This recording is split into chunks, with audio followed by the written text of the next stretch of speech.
Welcome to the Billionaire Lifestyle Podcast with your host, Emmett Muckles. Please visit iTunes, Stitcher, or emmettmuckles.com to listen to all the episodes for free.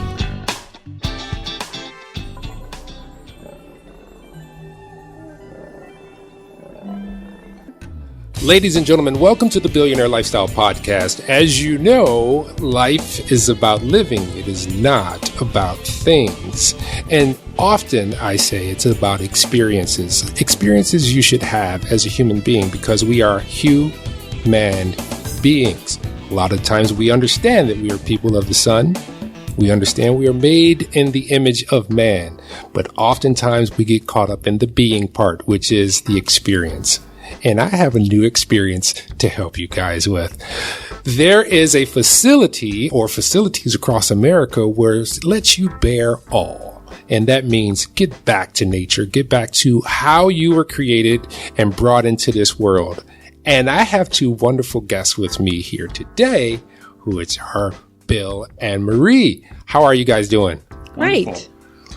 Now, you're naturist, correct? Is that the proper term? Yes. And how did you come to be in that space? I was a skinny dipper as a kid.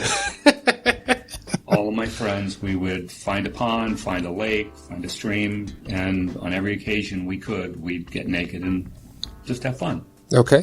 And it all came out of that. So as an adult, you know, a lot of things that you indoctrinate as a kid or that you're used to as a kid, people say, okay, you have to leave that stuff behind now. You can't do that. And oftentimes there's no good reason why you can't do it. So was there some kind of come to terms that you had to do with that? No, I actually did leave it behind for many years. And just probably in the last 10 or dozen years, brought it back to life again. Okay. And how about your relationship? You guys are married, right? Correct. Yes. How long have you been married? 7 years. 7 years. 7 years. So you're newlyweds. Okay. I mean, you know, you're just getting over that first period, you know, like that 7-year itch, what everybody talks about. Mm-hmm. I was married before for 22 years. And, well, that was a whole different thing. But my wife introduced me into, when we went to Europe, you know, the naturist lifestyle, in which, as an American, you know, growing up in the Midwest, I was kind of uncomfortable. I was and I wasn't.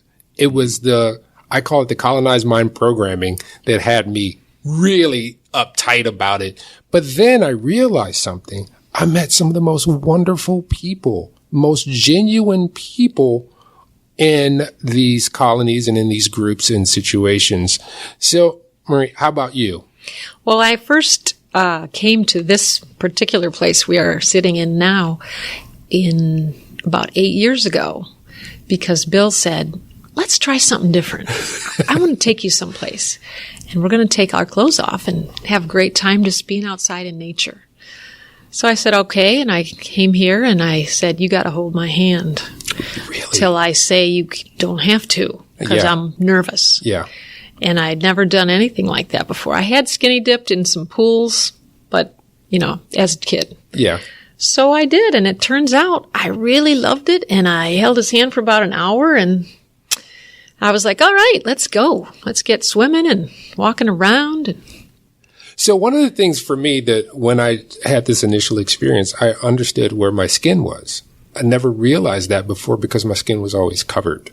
And I started realizing what the hairs on my body actually do. They're sensors. They tell you when things are, I never had put that correlation together before, but let's get back to it. So how did you come to this place? Are you a part of, the co-op that's here? And how did you come into this family? We actually live on the grounds. We actually live here. We live life naked. Okay. We've been here 5 years now, I think, living here naked. Prior to that, we had a trailer. We used to come just on weekends here. And then before that, we used to camp. We started tent camping. Every weekend we'd come. And it just, the more we came, the more we wanted to be here. It just felt so natural to come here, take your clothes off, and let the sun kiss you and the wind kiss you and go on hikes and just be in nature. It just felt so natural. Mm-hmm. And we didn't spare waste any time telling our families about it and telling friends about it. I mean, a few of our kids do come on occasion. They'll come with us or come meet us here. But most of our family are just happy that we're happy. That's good. So did you get any pushback from any of your colleagues or family members? No, not really. We've had friends and family that won't come, but they're like I said, they're happy that we're happy and that we're enjoying it. In the fall and the winter, when everybody has their clothes on, they'll visit us. Yeah. So I actually wanted to ask you a question.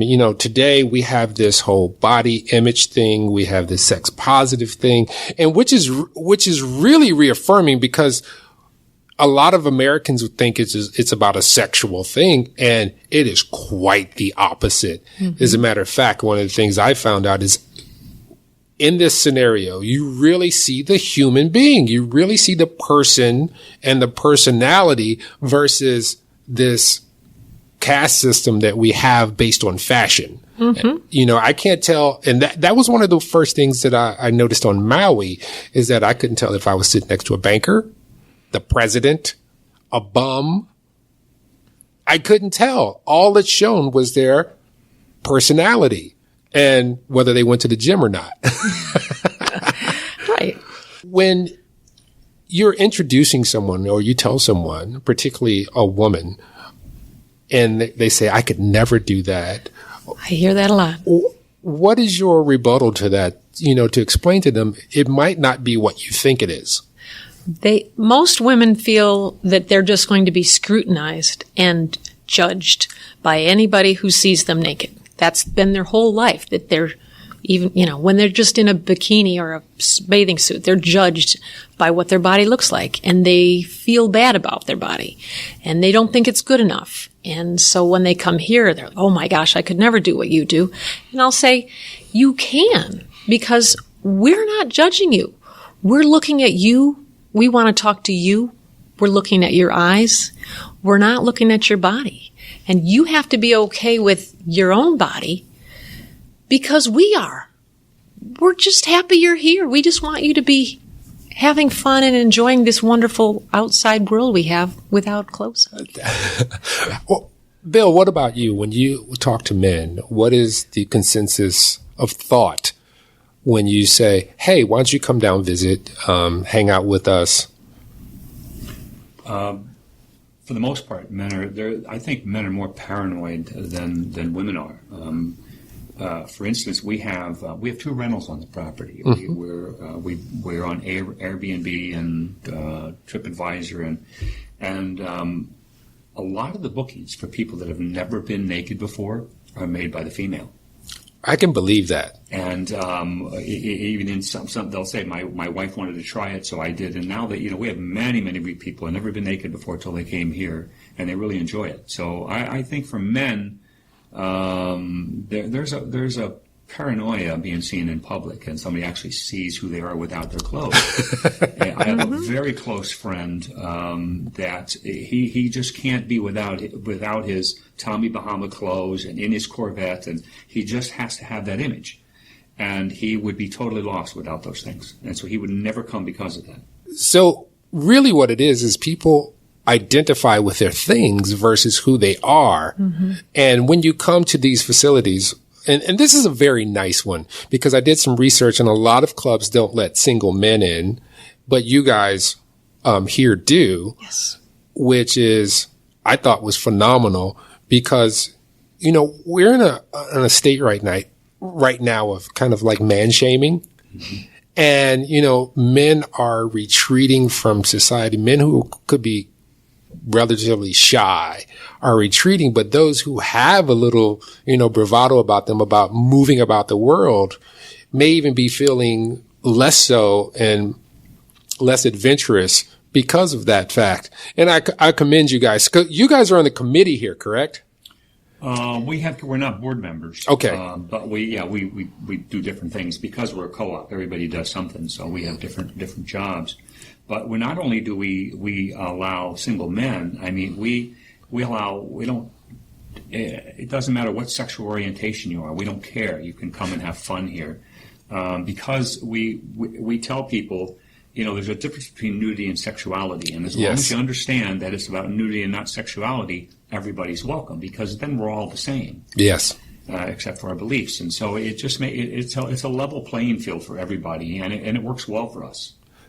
So when you have someone new coming in, like a couple of weeks ago, I said to my wife did not want to come. And I was like, that experience we had in Europe was really awesome.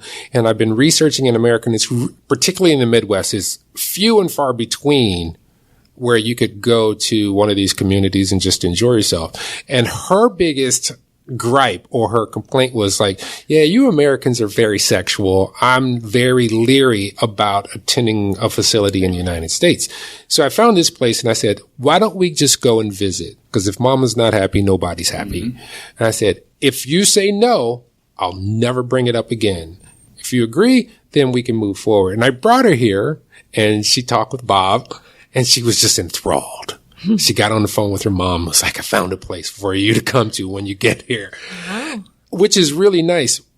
Now, this is a family-friendly club. How can people identify places that are, quote unquote, family-friendly versus those that may be pushing the envelope a little bit? That's easy. Yes. ANR, American Association of Nude Recreation. You can go onto their website, and it lists every club in fact, every club that's ANR associated around the world. And ANR won't allow clubs to be part of their group, or clubs or resorts, if they are of a swinger mindset. Yeah. I noticed that you guys have a really great family-oriented scenario here. I've seen whole families here, from the smallest baby to the grandma coming here, and it is very non-judgmental. So are there specific rules that people should know to observe if they are going to visit a facility? If they're like just totally green, they just think you just come here and take your clothes off and just act like a normal human being. There's got to be a certain level of decorum that you keep when you visit one of these facilities. Yes. Are there any basics that people should know? First, you should always carry a towel with you so that when you sit down anywhere, you put your own towel down first. Even if it's on somebody else's chair, you're going to share a bench, you put your towel down first. And second of all, it's best to look people in the eye. That's a key to the whole thing, is respect and looking at them in the eye when you're speaking. So what about these scenarios here? I'm sitting on a bench. Someone approaches me. You're not always at eye level with everyone. How does someone handle? And I'm speaking from the novice. The novice comes in, and you have these reservations, these preconceived notions. How do I act? You're already a little uncomfortable. Are there any basic rules that's a good one? Because I learned the towel one last week when someone chastised me when I got in the canoe. Mm-hmm. Okay. But, I was worried about the towel getting wet. Just social cues as far as PDA, public displays of affection, approaching someone. Are there any tips you can give people for interacting? Okay. PDA has got to be kept to a minimum. Yes. And there are some clubs that they don't even want you hugging, even it could be your significant other. And, yeah. If you're in the pool or nearby, they don't want you getting too intimate. Right. These things should be kept behind closed doors, and that keeps the family atmosphere. Because it's one thing to give somebody a hug when you've got clothes on. It's totally different to give somebody a hug when you're totally naked. And the eye contact's really important, like Marie said. And if you're at if you were sitting down and somebody walked up to you, the best thing to do would be stand up and told. I never even thought of that. Especially if they didn't sit down right away, so you get right to eye level. Or at least keep your eyes on, looking them in the eye. That's always good. And other than that, it's pretty simple, I think. And just the affection has to be kept in control. And if you go on ANR again, American Association of Nude Recreation, they have there's a whole thing, there are tips for beginners. Guidelines. Okay. Guidelines on what to do and how to do it, and what the proper etiquette is for being a nudist. Mm-hmm. Okay. That's awesome. Now, here's one of the biggest things that I noticed. Any of the clubs I visited, and I visited quite a few just to see what it was. So I was a tourist walking through fully clothed, and I noticed that there are inordinate amount of people who are way over the age of 40. Yes. Can you explain that to me? Yeah, the average age of the nudist is 53. Yeah.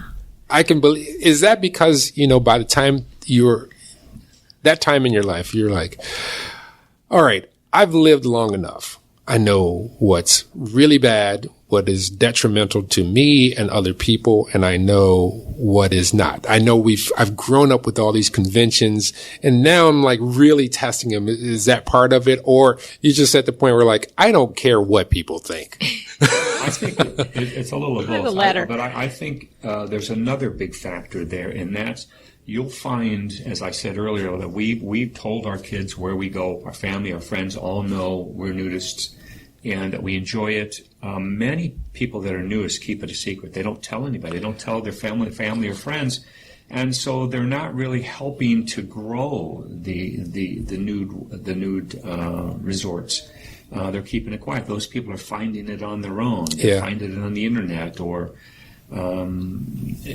they're holding back what could be a much better situation if everybody, just like you said, you see so many large families here come with all 3 kids, and they're teaching their children that their body's okay, it's natural. And I tell a lot of people, that we were all born naked, and we didn't become ashamed of our bodies until we sinned in the Garden of Eden. And at that point, all of a sudden, we became ashamed. But nowhere did God ever say we should be ashamed of ourselves. That's true. That's absolutely true. As a matter of fact, there's constant affirmation that the body is a temple, and you should treat it as it's a temple. It's a glorious thing. And I say this in my podcast. This is literally how I end my podcast. I'm not ending it now, but I'm just doing it for when I say, when you get out the shower, wipe the fog from the mirror and drop your towel. And I want you to sit there and I want you to bask in all the glory. Because the name of the podcast is The Billionaire Lifestyle. And people think it's about money. And I say it's not. Because if you just look from the tip of your finger down to your wrist, that's your hand, and it's made of cells. And how many cells do you think are there? At least 1 billion. 30 days after inception, when 2 cells met and began to replicate, 30 days later, you were 1 billion cells. So you're already a billionaire. So live the experience of living, of being in whoever you are. And this doesn't hurt anyone. But we have this system where there's so much judgment in the world related to the body, particularly when it comes to, actually it's male and female now, because on the male side, it's called the Adonis effect. And then women just have a history of being judged for their appearance, and in some cultures are made to cover up totally because of the influence. So when you get people in here who don't quite fit the mold, and you identify them, what are the steps that are taken to alleviate them from the group for protection? When you say don't fit the mold, do you mean? So someone who doesn't fit with the social construct here. Someone you're like, yeah, this person's bad for us. You know what I mean? We've had that. We see their behavior come in, and their behavior just isn't becoming of a socially.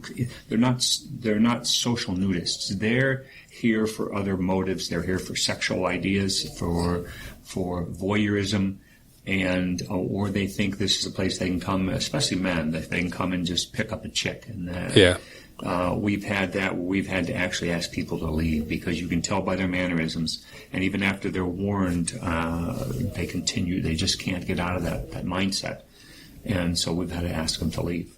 So, have you had people who had this kind of cocky attitude, and then they've changed? Like you warned them, they got the message, and then they had this epiphany, like, this really isn't about what I thought it was. It's about freedom.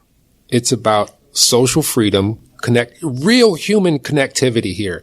Because I came here and within half an hour, I was at a table and people were like, hey, how are you? I'm so-and-so.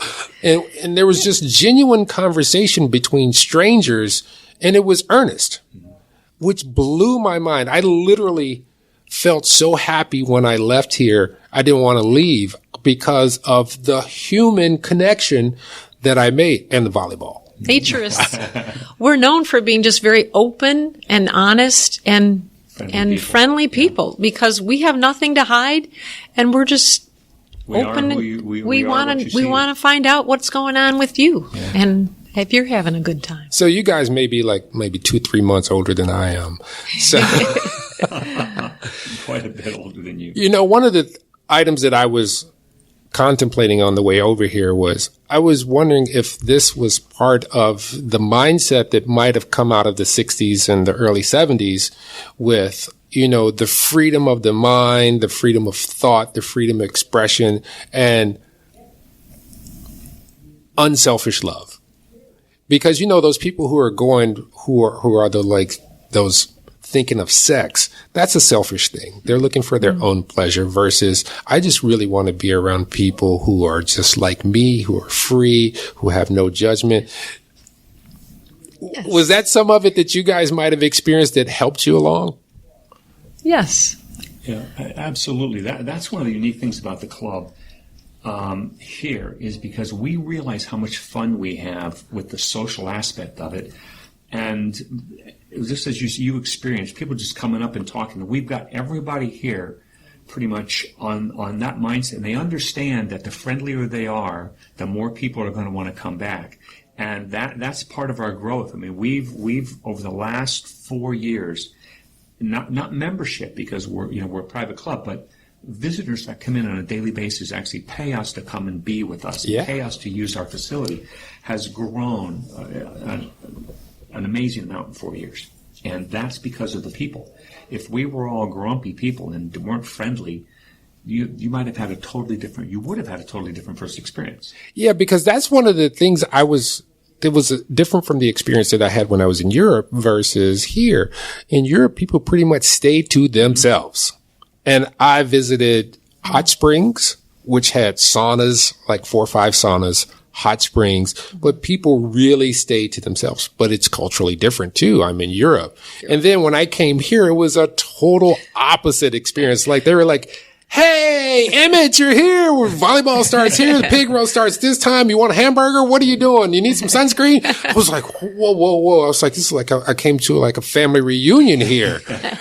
You know, and I came back like the next week and everybody, like, as soon as I walked past the pool, people were like, hey, Emmett, what's your name? Yeah. I was just so taken aback by the openness and the friendliness of the scenario and the fact that I heard some information. You know, some people come here and it is really important for it to be private because of the judgment that once people leave here, they will receive.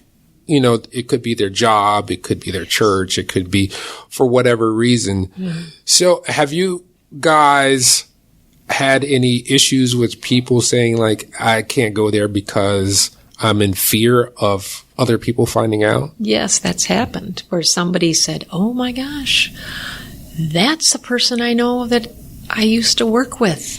I hope they don't say anything. And then we say, of course they're not going to. It's a two-way thing.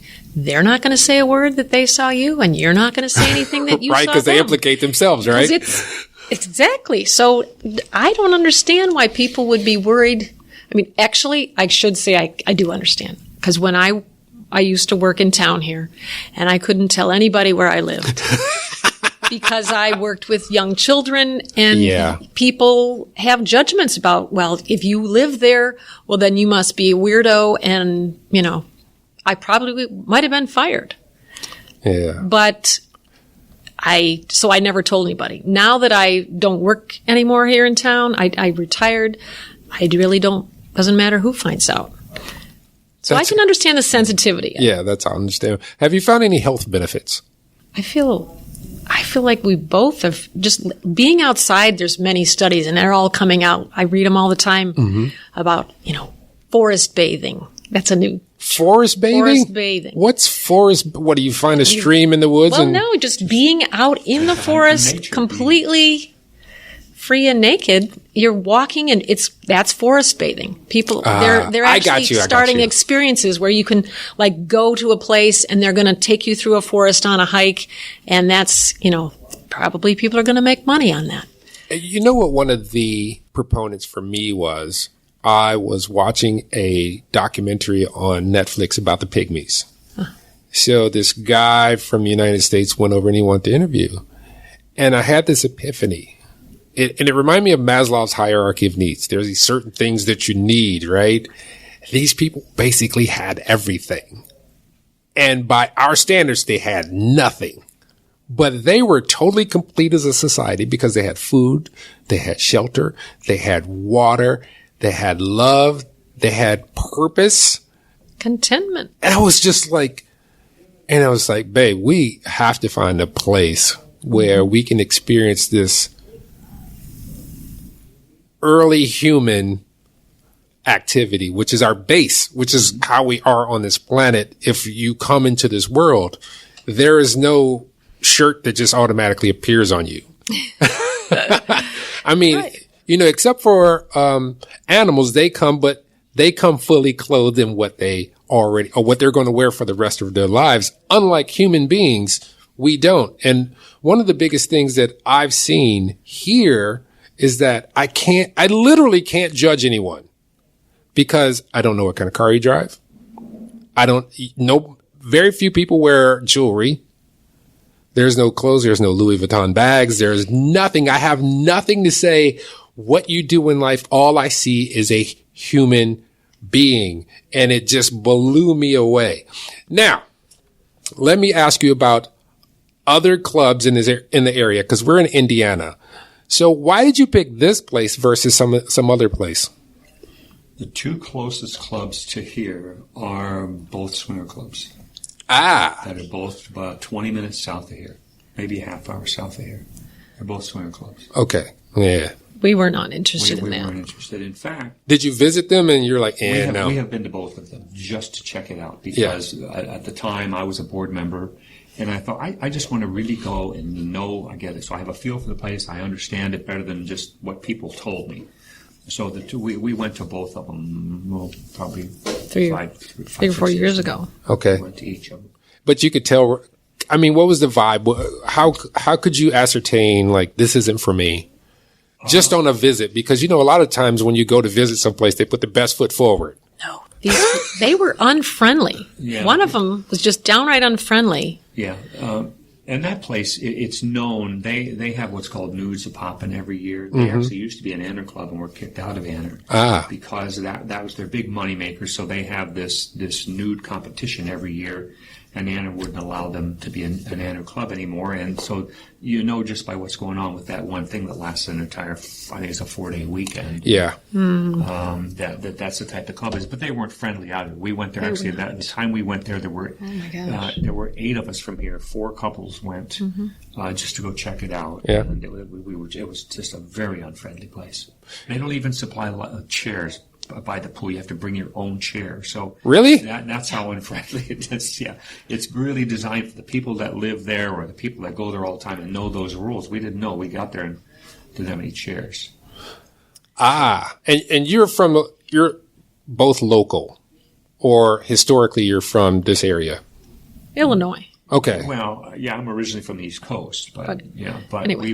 I've lived here for 20 years. Yeah, because this is one of the things that really blew my mind. Most people who live in this town don't even know this exists. That is true. That's correct. And many of the constituency that I've met, a large group of them either came from Illinois, and when they came from Illinois, they were non-native to the United States, meaning they immigrated from Europe. So there's quite a few people from Hungary, Poland, Germany. There were a couple other places which made sense to me because, they're like, hey, this is nothing. It's nothing. We go to the bathhouse. It's just what it is. Mm-hmm.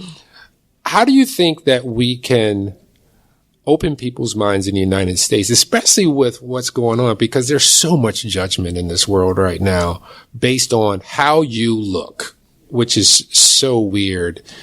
Do you think it's going to be a tipping point with like the millennials or the next generation coming around? Because like you said, the average is like 52, 53. Yeah. Yeah. So that's a big mind opener. What do you think about that? Ooh, jeez. I think we have to start with ourselves. I mentioned earlier that many of our members that have been here for years and years don't tell their kids where they go. Yeah. Don't tell their friends where they go on a weekend. They're just going to Indiana. And I think if we're ashamed of it ourselves, or for whatever reason, some people might be worried about their jobs or something like that. I can understand that, but for the majority of people, they should be able to if it's good for you, if it's good for me, I should be able to share that with other people. And if we're not out there sharing it, and I think that's part of it. And we've actually had people that come here, and there are clubs closer to where they live, but they're afraid they're going to bump into somebody, and they don't understand that if they bump into somebody, hey, it's okay, we're both here, and I won't tell, you don't tell. But they'll come here because they think it's far enough away they won't bump into anybody. Right, because if I implicate you, that implicates me. Yeah. Exactly. So what would you say to someone who is on the fence, who's probably researching online about the naturist, nudist movement and experience, and haven't quite pulled the trigger to visit a place? Or where would they start in their local area to feel comfortable, safe, and happy? They should start with, can they just walk around their house in the nude? If you can walk around your house and just start doing, ordinary things like cooking or, vacuuming. And just don't cook bacon. Just very, just normal things. We are outside. We're weeding the garden. He's mowing the lawn. We do everything in the nude. So you got to be able to be, first of all, comfortable in your own house walking around in the nude. Right. And, some people have the luxury of living on a place where there's no neighbors and they can go outside. And you've got to be able to get that far. If you can't even be comfortable in your own house walking around with nothing on, it's gonna be tough to come out and let everybody see you out here. That's true. Got to start with the little steps. I know one thing. It made me up my game in the gym. What do you think? Is there other ways to become? Well, I think to start out small, like you said, maybe go. If you're worried about somebody seeing you, go to a nude beach, or when you get that opportunity, or. But if you're thinking about it, I think you should just try it. At least try it, because I think you'll be utterly surprised at how comfortable you feel and how quickly it happens. It was rapid. It was like within, I'd say 2 minutes. 2 minutes. Yeah, like I said, you were an easy sell. I was an easy sell.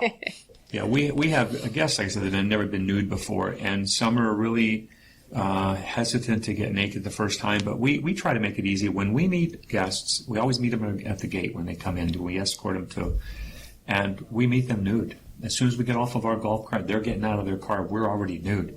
And so there's not like, okay, there's no better time than now. There's right. Because if we had clothes on and we met them that way, it's like, well, when do we get nude? They'd have that misunderstanding. So we meet them at weather permitting. We're nude right away, right from the get-go.